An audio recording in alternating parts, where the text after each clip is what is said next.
Ok, si actuellement tu es en galère pour trouver justement des clients pour ton agence, j'ai clairement la réponse à tes questions et c'est ce qu'on va voir dans cette vidéo de pourquoi est-ce que tout simplement tes clients n'arrivent pas à, tes prospects n'arrivent pas à convertir. Donc honnêtement, de nos jours, on est passé sur une économie de l'attention. Par exemple, ton prospect, actuellement, il est dérangé par quasiment tout le monde. Ça fait qu'il y a une sorte de saturation du marché qui arrive avec de plus en plus de personnes qui essaient de prospecter de manière personnalisée, peut-être de manière grâce avec l'intelligence artificielle, etc. Du coup, il faut trouver de nouvelles méthodes, de nouvelles stratégies qui fonctionnent réellement. Et c'est d'ailleurs ce pourquoi je fais cette vidéo. Donc, premièrement, ça se situe tout simplement avec quatre étapes seulement. Par exemple, la première étape, c'est seulement le fait de capter l'attention. Donc, par exemple, ça peut être en prospectant, en disant des choses, disons, totalement qui ne semblent pas du tout à de la vente. Ça peut être aussi des choses clivantes. Par exemple, en prenant le cas d'Andrew Tate et Dean Gadzhi, ça peut être aussi de la valeur. Par exemple, avec Alex Hormozy, euh, sur le shot. Donc, par exemple, des trucs clivants, donc tout ce qui est femme, tout ce qui est, par exemple, voilà, des choses, des, des choses, par exemple, pour les femmes qui datent beaucoup trop, de manière beaucoup plus élevée dans la hiérarchie, le fait que la plupart des hommes de nos jours sont beaucoup trop faibles, ça peut être, ça peut être ce genre de choses qui soient clivantes, dans le but de justement de capter de l'attention. Une fois que tu as capté de l'attention, évidemment, le but c'est de rediriger vers une de tes offres, vers une de tes offres. Enfin, pour l'instant, c'est pas réellement les hommes, mais le but, ça va vraiment d'être d'éduquer, donc de posséder l'attention, d'abord en redirigeant vers, par exemple, une liste d'emails pour que la personne justement continue à se documenter. Donc, ça peut être du contenu middle of funnel, par exemple. Ça peut être ce qui se passe par exemple, dans mon agence, ce qui se passe dans ton agence, avec quel type de clients est-ce que tu travailles, quelles sont tes problématiques, sur chose. Des webinaires aussi, pas de contenu, pour vraiment éduquer sans forcément vendre à côté, même si on sait tous qu'il faut toujours mettre un appel à l'action à la fin. Et le but de ces du contenu, c'est bien sûr de te rendre bien sûr plus humaine, plus humain. Par exemple, il y a de plus en plus de personnes de nos jours qui essaient de partager un peu ce qu'ils font par exemple en famille. C'est voilà pour donner un côté en dehors d'un cadre assez business. Et ça permet d'augmenter la confiance que le potentiel prospect a par rapport à toi. Et ça, la confiance, c'est le facteur le plus déterminant. Je l'ai moi-même, disons, remarqué dans les appels de vente. Par exemple, euh, en octobre 2022, j'avais un mec, j'avais fait une offre extrêmement alléchante. Le problème, c'est que cette personne-là, elle n'avait pas du tout confiance en moi. Du coup, même si je lui disais que pour 3 000 € par mois, il allait, du coup, s'il n'était pas rentable au bout du troisième mois, dans ce cas-ci, j'allais lui rembourser entièrement les frais et en plus ça, j'allais ajouter 1 000 € de ma poche. Ce qui au final, malheureusement, ça fait que ça fait qu'il n'avait pas réellement confiance en moi. Si tu vois un peu le truc. Et c'est voilà, c'est le truc le plus déterminant parce qu'il avait pas réellement passé sur une petite démarche de découverte à ce sujet-là. Et c'est pour ça, le pilier, c'est vraiment la confiance.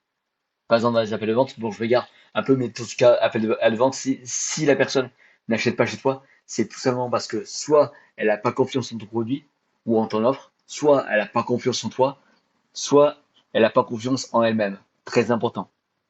Et le fait vraiment d'augmenter un peu son niveau de confiance, ça fait qu'au final, tu peux rediriger vers sur une offre. Ensuite, évidemment, euh, le but, une fois que tu possèdes cette tentation, du coup, que les personnes sont vraiment intéressées par toi et pas par ce que tu proposes en général, mais surtout par toi, sur ce que tu fais, et ensuite sur ce que tu sais, sur ce que tu es, c'est très important.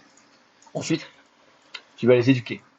Par exemple, ça peut être les éduquer sur ta solution, avec notamment des emails de valeur, encore des webinaires plutôt de bot of funnel. Donc tout ce qui est voilà, plutôt webinaire qui parle d'un sujet précis où tu démontres ton expertise pour justement augmenter ton autorité. Ensuite, les podcasts. Les podcasts, ça personnellement, pour l'instant, j'en fais pas. Mais les podcasts, je sais de sources sûres, enfin non, il y a plusieurs personnes qui ont parlé de ça. Notamment, il y a Charlie Morgan qui a parlé de ça. Il y a Serge Gattari. Il y a Pauline Nigno qui disent tout simplement que donc si tu connais pas ces personnes-là, c'est des gens qui sont dans le business en ligne en général. Serge Gattari, il a plutôt une sorte de d'agence, de programme d'acquisition client. Euh, Pauline c'est plutôt une entreprise de coaching, avec en plus une histoire de marque d'e-commerce.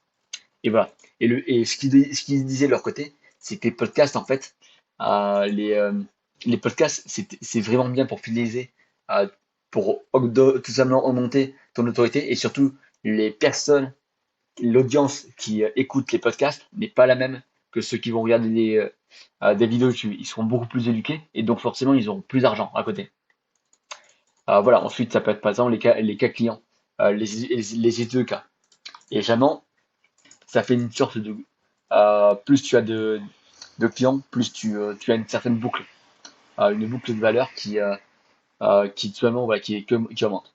C'est le cas par exemple de Hustle University ou de Admin School d'Amza par exemple. Ils vont créer du contenu et avec ce contenu-là, ils vont le reposter sur les réseaux. Mais ça, je parlerai vraiment que brièvement sur ça. Mais c'est un truc vraiment pas mal qu'ils ont fait. Ensuite, voilà, le fait d'éduquer les personnes, c'est très important parce que ça va leur permettre de les élever en niveau de conscience. Une personne en termes de niveau de conscience, c'est comme si la personne, il y a plusieurs étapes de niveau de conscience. Quand la personne ne sait pas du tout qu'elle a un problème, quand la personne sait qu'elle a un problème et qu'elle n'a pas trouvé de solution, quand la personne sait qu'elle a trouvé des solutions, mais et tout simplement qu'elle les évalue. Et quand la personne euh, est au courant de toutes les solutions possibles, et tout simplement il faut juste lui faire une offre irrésistible. Alors voilà, et donc en fonction de ça, ça permet vraiment d'élever ces personnes. Et vu que ces personnes-là a évolué en même temps que ton contenu, du coup, le jour où elle a besoin de toi, elle va forcément faire appel à toi. Et même si tu vends par exemple un programme à 3 000 à 4 000 euros, voire plus de 20 000, vu qu'elle t'aura déjà fait confiance et qu'elle aura tout simplement, c'est comme si elle était un peu ta petite amie de longue date, euh, à force de tout simplement d'avoir du contenu.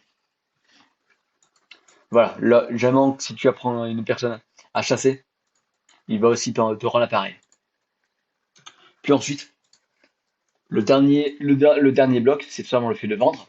Donc ça peut être avec les emails de vente. Ça peut être aussi avec les séminaires, les immersions. Par exemple, j'ai un de mes mentors, c'est Jean Cario, si tu connais pas. C'est un mec dans le développement personnel qui fait des immersions auxquelles la place coûte à peu près, je crois, 15 à 20 000 euros. Et ensuite, il a des séminaires entre 1500 et 5 000 euros pour le séminaire de plusieurs jours, pour te donner un ordre d'idée.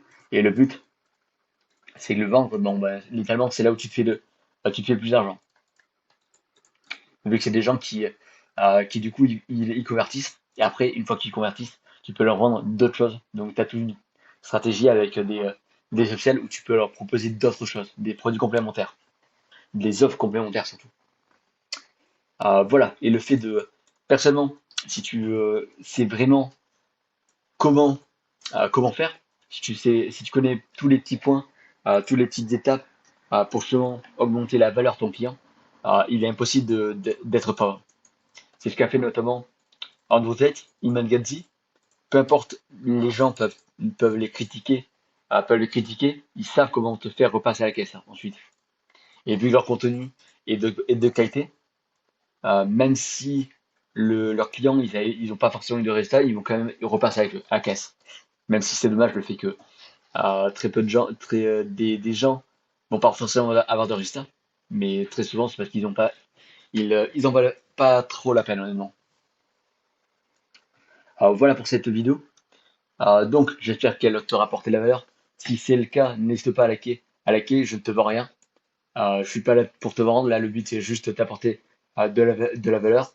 C'est c'est pas de faire quoi que ce soit. Voilà, on est juste entre potes en train de discuter, si on peut dire ça. Allez, sur ce, tu peux bien sûr regarder à d'autres vidéos dans tout ce qui est SMMA, email marketing et funnel tout ce qui est parcours entrepreneurial. Mon seul but sur cette chaîne, c'est évidemment de faire en sorte que tu reproduises un peu ce que j'atteins actuellement. Sur ce, je te dis abonne-toi et à très vite. Au revoir.